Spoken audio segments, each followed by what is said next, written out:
गुड़गांव से लेके मानेसर और धाराडुआ और ये जो आपका रेवाड़ी का बेल्ट है बावल तक, ये सारा कांग्रेस के टाइम में डेवलप हुआ। सारे कांग्रेस के टाइम में इंडस्ट्रियल प्लॉट कटे और भारतीय जनता पार्टी ने जितना बरगलाया है इंडस्ट्रियलिस्ट को, व्यापारियों को, वो किसी भी और दल ने बरगलाया नहीं है। लोगों का बेरुखी हो रही है भारतीय जनता पार्टी से। कांग्रेस को बहुत फ़ायदा हो रहा है और कांग्रेस को जो पुराने दिन है कांग्रेस के वो याद आ रहे हैं लोगों को। और जब वातावरण अच्छा नहीं मिलता, अनुकूल नहीं मिलता, तो लोग फिर दूसरी स्टेट्स में पलायन कर जाते हैं। ऐसा इस सरकार में भी कई जगह पे हुआ है। जो कच्छ एरिया में गुजरात की सरकार ने जो फैसिलिटीज़ दी हैं, वो क्या फैसिलिटी हरियाणा में नहीं दी जा सकती? देखो, कांग्रेस इतनी बड़ी पार्टी है, बहुत नेता आते हैं, बहुत लोग चले जाते हैं। निश्चित तौर पे एक बड़ी नेता को किरण चौधरी जी रही हैं और उनके जाने से थोड़ा बहुत फ़र्क पड़ेगा। परिवार के बहुत सारे लोग कांग्रेस में आज भी शामिल हैं। अनिरुद्ध चौधरी जी हमारे यहाँ अभी पार्टी में चुनाव लड़ेंगे। चौधरी सोमवीर जी, उनके दामाद चौधरी बंशीलाल जी के, वो चुनाव लड़ेंगे। हमारे पास भी चौधरी बंशीलाल जी की विरासत अभी है, खाली किरण चौधरी जी ही विरासत नहीं थी। भिवानी एक छोटी काशी के रूप में जानी जाती है और जहाँ छोटी काशी के रूप में जाने थे तो आध्यात्मिक अटैचमेंट एक हमारा भिवानी से रहता है। लेकिन पिछले 15 वर्षों में भारतीय जनता पार्टी के विधायक हैं वहाँ से, तो मैं समझता हूँ कि भिवानी जितनी पिछड़ी है इन 15 सालों में कभी नहीं पिछड़ी। 3 मुख्यमंत्री जिस जिले ने दिए हों और उस भिवानी का इतना बुरा हाल हो जाए 15 सालों में पिछले, तो ये बहुत दुर्भाग्य की बात है। मैं समझता हूँ कि एक विजनरी आदमी उसको बहुत अच्छे से मेंटेन कर सकता है और मैं समझता हूँ कि मैं उसके लिए फिट हूँ। मुझे अगर चांस दिया पार्टी ने, मुझे काम करने का मौका मिला, तो भिवानी को एक अच्छा भिवानी बनाने की कोशिश करेंगे।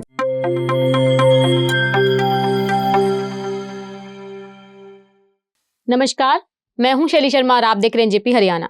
दोस्तों, आज हमारे साथ है कांग्रेस औद्योगिक प्रकोष्ठ के प्रदेश अध्यक्ष व अग्रवाल वैश्य समाज के अध्यक्ष पद का दायित्व संभाल रहे अशोक भुवानीवाला जी। सर, सबसे पहले आपका स्वागत है। सर, आप यही बताइए, विधानसभा चुनाव निकट है, उद्योग जगत से कांग्रेस को क्या उम्मीद है? आमतौर पर हम सुनते हैं कि भाजपा को ही उद्योगपति ज्यादा पसंद करते हैं, आपका क्या मानना है? ऐसा नहीं है। कांग्रेस पार्टी ने भी इंडस्ट्रियलिस्ट के लिए बहुत काम किया है। आप समझते होंगे कि ये जितना भी हमारा ये बेल्ट है, आप वाला जीटी रोड का बेल्ट है, गुड़गांव से लेके मानेसर और धाराडुआ और ये जो आपका रेवाड़ी का बेल्ट है बावल तक, ये सारा कांग्रेस के टाइम में डेवलप हुआ। सारे कांग्रेस के टाइम में इंडस्ट्रियल प्लॉट कटे, सारा HSIDC और हुडा ने इसको विकास किया। ऐसा कुछ नहीं है कि कांग्रेस ने नहीं, कांग्रेस का ही देन है कि आज ये हरियाणा के अंदर इतना डेवलपमेंट है। और मैं समझता हूँ कि पिछले 10 वर्षों में जब से भारतीय जनता पार्टी की सरकार है और भारतीय जनता पार्टी ने जितना बरगलाया है इंडस्ट्रियलिस्ट को, व्यापारियों को, वो किसी भी और दल ने बरगलाया नहीं है।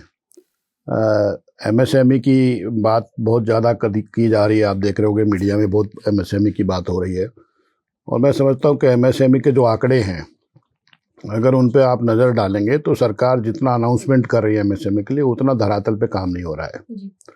तो इसलिए ये कहना कि कांग्रेस पार्टी ने क्या किया, बीजेपी ने क्या किया, तो बीजेपी बिल्कुल अनाउंसमेंट वाली पार्टी है, घोषणाओं वाली पार्टी है, धरातल पे कुछ कर नहीं रही है। चुनाव में आप क्या उम्मीद कर रहे हैं?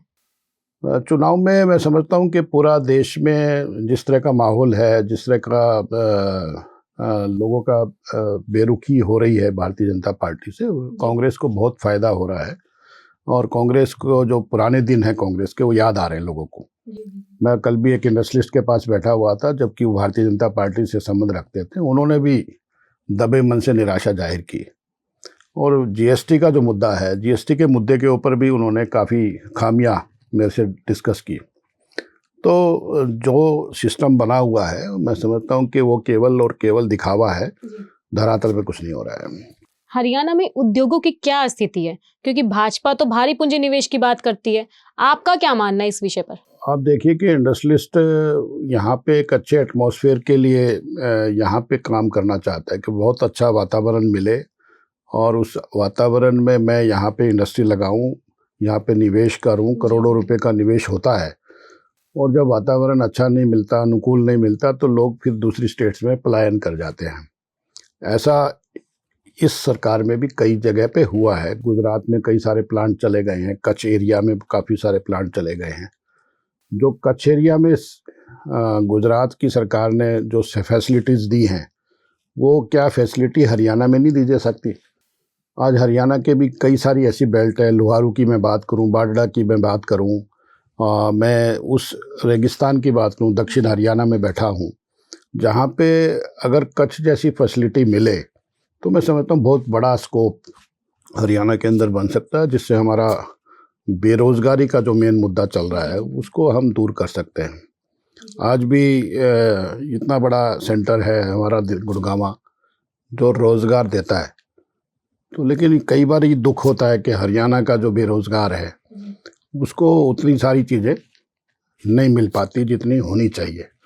तो यहाँ का गुड़गांव में जो काम करने वाले लोग हैं, 90% लोग इधर उधर से हमारे अदर दैन स्टेट से आते हैं।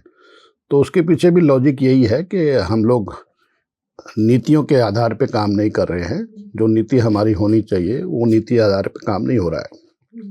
अगर नीति के आधार पे यहाँ पे स्किल डेवलपमेंट के कुछ काम हो और स्किल्स हम यहाँ पैदा कर सकें तो निश्चित तौर पे बहुत अच्छा फ़ायदा हम यहाँ पे रोज़गार को ख़त्म करने बनाने के लिए कर सकते हैं। जी, स्थानीय उद्योगों में स्थानीय युवाओं को रोजगार देने का मुद्दा तो आम रहता है, लेकिन उद्योगपति इस मुद्दे को पसंद नहीं करते। वे बाहर के युवाओं को ही प्रेफर करते हैं आमतौर पर। और अब तो सर्वोच्च अदालत ने भी हरियाणा सरकार की 75% स्थानीय उद्योगों में आरक्षण देने की नीति पर रोक लगा दी है। इस पर कांग्रेस का क्या रुख है? कांग्रेस अपना क्या नजरिया देखती है, उसके बारे में बताइए। मैंने बताया कि यहाँ के लोगों को रोज़गार मिलना चाहिए और रोज़गार तभी मिलेगा जब हम यहाँ पे स्किल डेवलपमेंट के कॉलेजेस स्थापित करेंगे।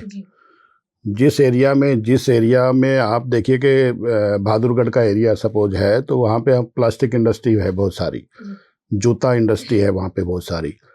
तो जहाँ पे जिस तरह का एटमॉस्फेयर आपके यहाँ, जैसे मैं बात करूँ रेवाड़ी के अंदर, तो यहाँ पे मेटल की इंडस्ट्रियाँ हैं और यहाँ पे अगर मान लो रोज़गार के लिए आदमी बाहर से बुलाना पड़े तो ये बहुत दुख की बात है। और आज इस एरिया में अगर स्किल डेवलपमेंट के कॉलेजेस स्थापित हो जाएं और यहाँ के टेस्ट के हिसाब से स्किल हम डेवलप कर पाएँ और उन कॉलेजेस में उनको एजुकेशन करें, उनको तैयार, तो निश्चित तौर पर हम हरियाणा के लोगों को रोज़गार दे सकते हैं। तो योजनाबद्ध तरीके से अगर हम काम करेंगे तो हम इंडस्ट्री को अच्छे से इस्टेब्लिश कर पाएंगे और बेरोज़गारों को रोज़गार दे पाएंगे। ऐसा मेरा मानना है। आप अग्रवाल वैश्य समाज के अध्यक्ष हैं और आप वैश्य समाज से विधानसभा चुनाव में अधिक से अधिक टिकट की मांग उठा रहे हैं। कांग्रेस से वैश्य समाज, अग्रवाल वैश्य समाज कितनी मांग कर रहा है, कितनी उम्मीद कर रहा है टिकट की?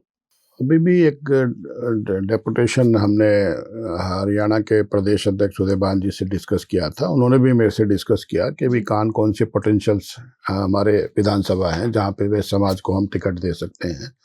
तो कांग्रेस बहुत इस मामले में सेंसिटिव है और कांग्रेस हमारे को प्रतिनिधित्व देगी। मैं समझता हूँ कि हम लोगों ने जिस तरह की डिमांड की है, जो हमारी पोटेंशियल्स एरिया हैं, क्योंकि हरियाणा में 16 ऐसी विधानसभा हैं जहाँ पे बहुतायात में वैश्य समाज के लोग रहते हैं, जहाँ पे हम 30,000 हैं, 32,000 हैं, 35,000 जो डिसाइडिंग फैक्टर हैं, उन एरियाज़ में हम टिकट्स मांग रहे हैं। तो भारतीय जनता पार्टी के नेतृत्व को भी कहा है, कांग्रेस के नेतृत्व को भी कहा है और जो भी यहाँ पे आम आदमी पार्टी के नेतृत्व को भी कहा, तो सभी लोगों को हमने अप्रोच किया है। सभी लोग हम लोगों को देख रहे हैं, सब लोग हमसे अप्रोच कर रहे हैं। रात को भी INLD के जो चीफ है उनसे हमारी टीम ने बात की थी। तो बहुत सारे लोगों ने इस बात को अपने आप एक्सेप्ट किया, अपने आप उन्होंने हमसे डिमांड्स किया कि अपनी लिस्टें दे दो। तो हम अभी लिस्टें आजकल में देने वाले हैं और मैं समझता हूँ कि इस बारी बहुत अच्छा जो हमारा 90 विधानसभा का जो एरिया है उनमें हमारे को अच्छा प्रतिनिधित्व मिलेगा सभी पार्टियों से। कितने प्रतिशत की उम्मीद कर रहे हैं?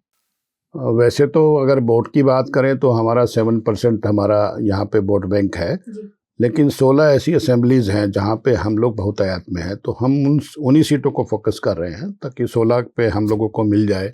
कुछ लोग बीजेपी में एडजस्ट हो जाएं, कुछ कांग्रेस में एडजस्ट हो जाएं, तो सभी मिक्स पार्टियों से हम डिस्कशन कर रहे हैं। जी जी जी। अभी विधानसभा चुनाव आने वाले हैं, कांग्रेस में भारी गुटबाजी देखी जाती है। कहीं सैलजा गुट है, कहीं रणदीप सिंह सुरजेवाला सैलजा गुट है, हुड्डा गुट है और कैप्टन अजय सिंह यादव अपना कभी कभी सिर उठा देते हैं। तो क्या कहना चाहेंगे इस विषय पर? देखो, कांग्रेस पार्टी जब जब पावर में रहती है, जहाँ पावर सेंटर्स होते हैं वहाँ ग्रुप बन जाते हैं। मैं समझता हूँ गुटबाजी और ग्रुप बनना बहुत बड़ी डिफरेंस है, बहुत डिफ्रेंशिएट करते हैं। लेकिन आप जैसे जो मीडिया के हमारे लोग हैं उस बात को उस तरह से एक्सप्लेन करते हैं कि गुटबाजी है या धड़ेबाजी है।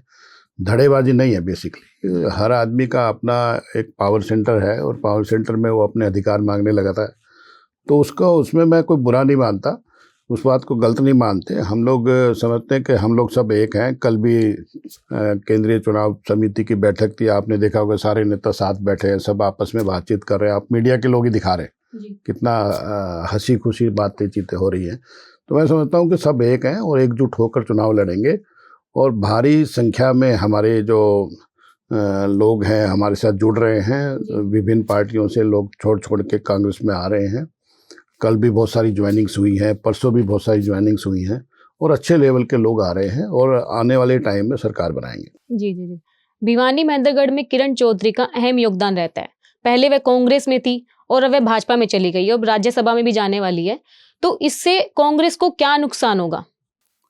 देखो, कांग्रेस इतनी बड़ी पार्टी है, बहुत नेता आते हैं, बहुत लोग चले जाते हैं। निश्चित तौर पे एक बड़ी नेता को किरण चौधरी जी रही हैं और उनके जाने से थोड़ा बहुत फ़र्क पड़ेगा। वो क्योंकि एक ऐसी विरासत से उनको मिला है सारा कुछ, चौधरी बंसीलाल जी की विरासत से।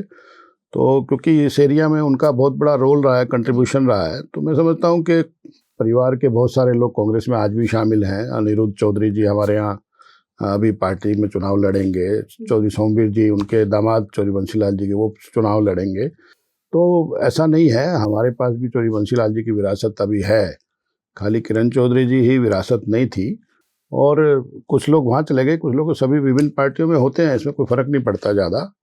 और जो जिससे सेंटिमेंट्स जुड़े रहते हैं वो जुड़े रहेंगे, उसमें क्या बात है। उसमें तो हर आदमी जाता है आता है, तो चलता रहता है, राजनीति का एक हिस्सा है। हम सुन रहे हैं आप भी भिवानी से चुनाव की तैयारी कर रहे हैं, तो आपकी कितनी तैयारी है?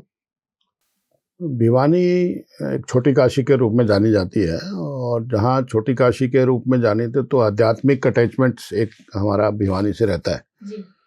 लेकिन पिछले 15 वर्षों में भारतीय जनता पार्टी के विधायक हैं वहाँ से, तो मैं समझता हूँ कि भिवानी जितनी पिछड़ी है इन 15 सालों में कभी नहीं पिछड़ी। चौधरी बंसीलाल जी का जिला है, बनारसी दास गुप्ता जी का जिला है, चौधरी हुकम सिंह जी का जिला, तीन जिस मुख्यमंत्री जिस जिले ने दिए हों और उस भिवानी का इतना बुरा हाल हो जाए 15 सालों में पिछले, तो ये बहुत दुर्भाग्य की बात है। मैं समझता हूँ कि एक विजनरी आदमी उसको बहुत अच्छे से मेंटेन कर सकता है और मैं समझता हूँ कि मैं उसके लिए फिट हूँ और मैं एक अच्छा काम करके दिखाऊंगा। मुझे अगर चांस दिया पार्टी ने, मुझे काम करने का मौका मिला, तो भिवानी को एक अच्छा भिवानी बनाने की कोशिश करेंगे, क्योंकि पूरे देश में, पूरे विश्व में हम भिवानी का नाम, भिवानी की जो साख है वो पूरे देश में है, पूरे विश्व में है, तो उसको मेंटेन करने का काम हम लोग करेंगे।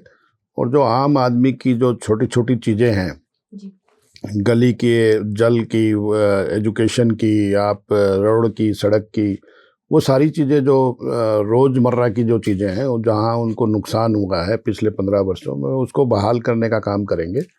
आज बहुत गंदा पानी आ रहा है जहाँ जहाँ हम जाते हैं। मैं समझता हूँ कि BCO मोहल्लों में मैं घूम रहा था, जिन भी मोहल्लों में मैं जाता हूँ तो गंदे पानी की सबसे ज़्यादा शिकायतें मिल रही हैं। तो सीवरेज व्यवस्था ठप पड़ी है, स्वच्छ पानी की व्यवस्था ठप पड़ी है, तो वो सारी चीज़ें हमने रेखांकित की हुई है और मैं समझता हूँ कि बहुत अच्छा काम हम लोगों ने डिमार्केशन के हिसाब से करेंगे और आने वाला टाइम बहुत अच्छा होगा भिवानी के लिए भी। जी, धन्यवाद सर, धन्यवाद। Thank you.